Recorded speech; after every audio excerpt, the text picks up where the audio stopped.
All right, it's time for Joy News Interactive, and you can get interactive with us on this segment or in this segment. If you're on Facebook, you can go to facebook.com/joynews on TV. And if you're on Twitter, it's twitter.com/joynews on TV. So get interactive with us. Get onto Facebook and react to some of the posts we have out there.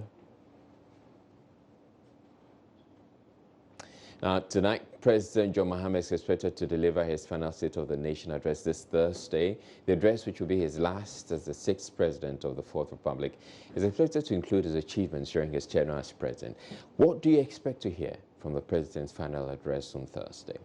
I want to wish him well. I want him to put on more ideas, as in help the new president-elect, and then bring out more ideas for the existing government, or the new incoming government to work perfectly. Since he has been in government before, he has more experience, so I think he should use that to impact or support the incoming government. I think he's going to say a big thank you to all Ghanaians for electing him to office to begin with. I would expect him to start on a few things that he did, infrastructure-wise. Circle, the new Dubai being one of them. And I don't know what his political aspirations are as at this time because of the nature of the defeat. But I'm pretty sure he would say something that would suggest that he'd want another chance to come back to, finish the things he started. That if he feels he's not done.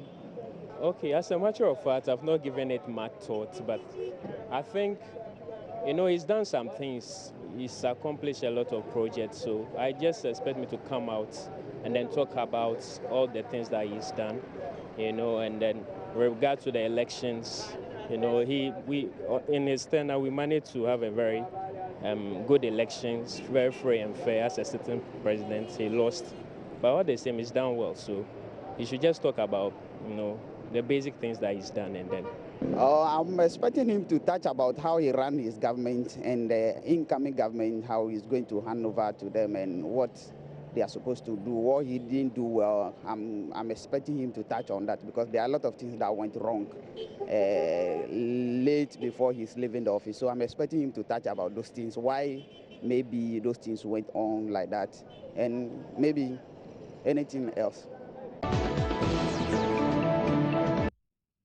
Well, on Facebook, Kwesi Ajemang says, I expect the president to thank Ghanaians for relieving him of the pressure that comes from his management and corrupt practice. I think he should show some gratitude to Ghanaians.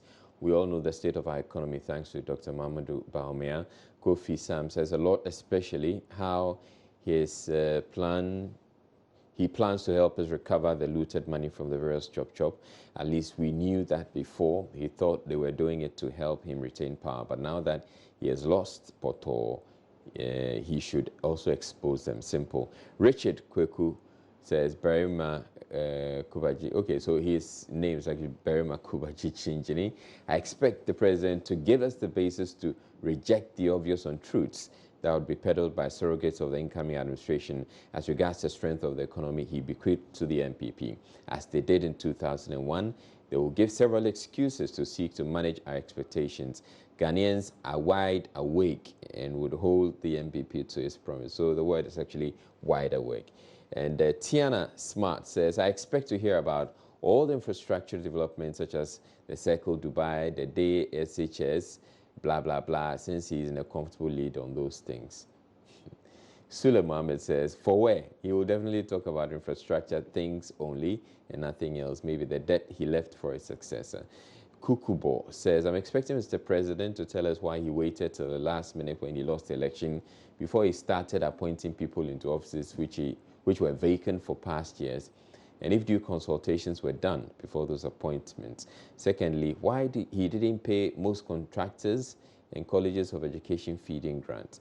Paul Kofi Bedu says, it is going to be a sad one though, because I foresee many diehard NDC members crying that day. However, the president can't deliver his speech without talking about Doomsor, new DSHS, and above all, the Dubai interchange at Circle. Senior Kwejo Sapon says, I expect him to say those things that would foster unity. I think it won't be necessary for him to talk about his achievements and all that. I expect him to say words of refreshing. And Joseph says, man of the people, God bless you. We love you.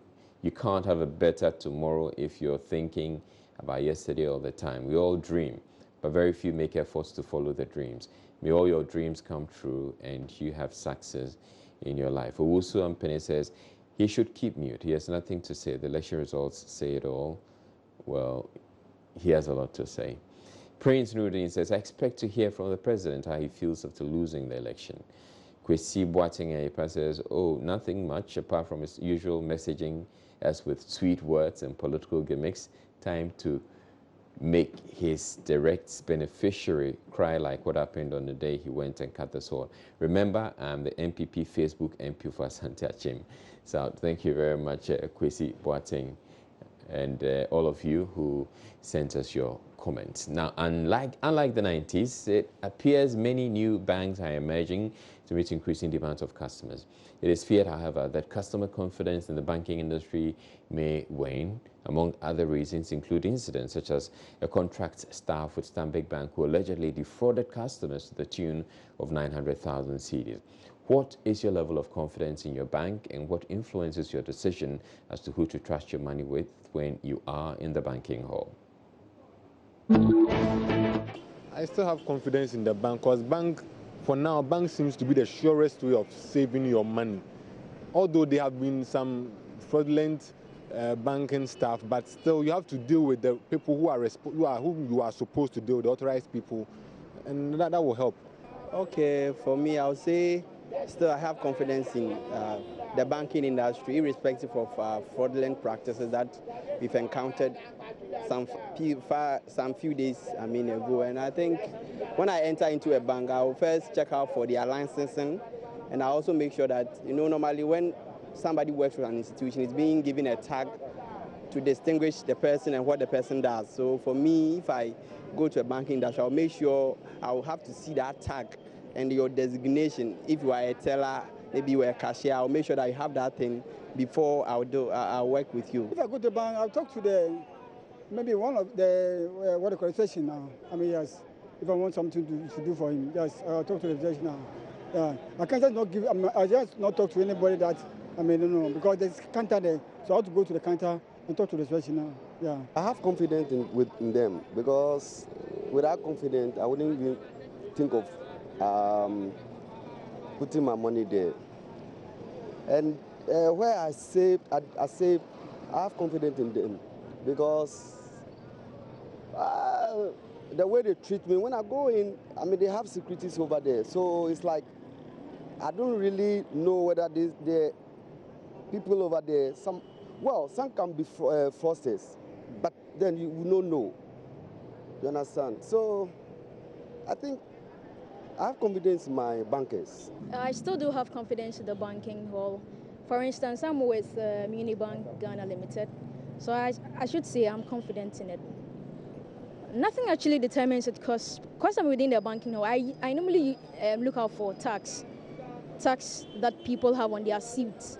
And then also with Unibank, we have our lapel pins, so that actually distinguishes us from other people. So I usually have confidence in them.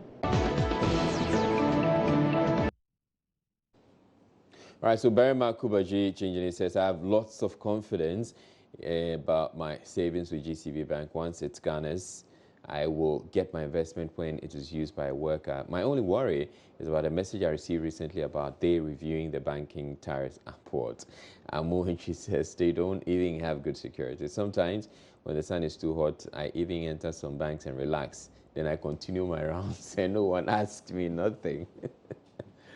Okay, that's a smart way of going about it. Prince Nurdin says, to make sure that your money is safe, then desist from being a customer of those private banks. She can run, but she can't escape or hide. Kwesi Boateng says, most of these orthodox banks have the financial muscle to withstand these financial shocks. 900,000 cedis fraud to a giant bank like that will not affect it in any way. My confidence is still 100% intact. Remember, the MPP Facebook, MP for Asante Achim South. Ben Full says, no matter what's keeping your money in the, no matter what, keeping your money in the bank is safer than any other place. I only need to find the right bank. You can choose the Royal Bank. Flex says the rate at which some of the banks charge their customers, it's becoming scary by the day to even save at the banks. And Watting says you only need to find the right bank, like the place I save, Carl Bank. Keeping your money in there is safe than in any other place. And then John just sighs at that. Now, the new year has just begun, and most Ghanaians are rolling their sleeves to bring the New Year resolutions to life. It is common to find people setting their goals in the areas of personal and career development, spirituality, and religion, academia, and so on. Although not so talked about, there seems to be one addition to the list: marriage resolutions. Is it realistic to make getting married a resolution for the new year? Here's what some people think. Depending on the person's, how do you call it, target and goal. Probably, usually people have a year target in which they want to get married. So if the person feels like he or she is ready, then I think it's a good goal to have in 2017. Moreover, the financial sources and then the person's stability as a whole. If he or she thinks he is stable enough to have a family and then get into marriage, he or she is good to go. If you think you are okay, as in financially you are sound, and you think you are ready, you can go in. It's a good thing. Besides, marriage is a blessing. Sometimes it makes sense because it depends on your partner. Maybe your partner is ready. So the two of you plan that, or maybe by the end of 2017 we will get married. So that one can also be important. Oh, it depends on everybody and their perception. Maybe somebody wants a car next year, someone wants a car now. So it will depend on them. For me, for instance, I don't think it's a realistic something. You don't have to make marriage a priority. When God gives it to you, then fine. Yeah. I think it's a goal to make a marriage a resolution, because even in the Bible, God has instituted marriage. And if maybe one is burning inside, or he or she can't be alone, it's good for you to get a partner. So when you make it a goal, it's not a mistake. Yeah, because you want to fulfill scriptures. So I think it's a best decision for you to make marriage one of your resolutions for this year. Depends on the individual.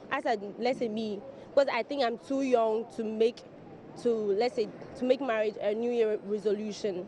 I wouldn't really add it. But someone who thinks she's of age can decide to add it. So it is that on the person, the individual. Most ladies are so much concerned about marriage, but I think I'm not yet there, so I wouldn't really add it. Now it's about my academics and how I want my life to be, but not about marriage. Yes, I think so. It is realistic because every year you wish you have certain things in that particular year. So making marriage a resolution is realistic, it's good. Because I did mine and it came to pass. Yeah. All right, but tell me, you can resolve to marry, but if the other party isn't ready to marry, then it's not going to happen. Ben for Richmond says, I think it's realistic. We have individual needs, and maybe you need a job, but someone has a job and wants a partner. Kwekudia says, as the saying goes, failing to plan is planning to fail. It's better to plan for it. When it doesn't happen, no big deal. Okay, well, that's cool. Flex says, why not? Just real. If you focus your mind on it, you can make it happen. Seydu says, I think it's realistic. The first thing is marriage. After that, give everything to Allah, to take control of, and take your prayers very seriously. Yao Jia says, you cannot make progress without making decisions. Let's make good decisions. We need to speak up and try to stop marriage cruelty, I think. Prince Nudin says, in fact, only God knows the best. And Al Hassan says, every man needs a partner for a successful marriage. It is a must for man to marry, and you will be called responsible in society. Michael Page says, yes, it should be. And Barak Techi says, oh yeah, that's my biggest resolution this year.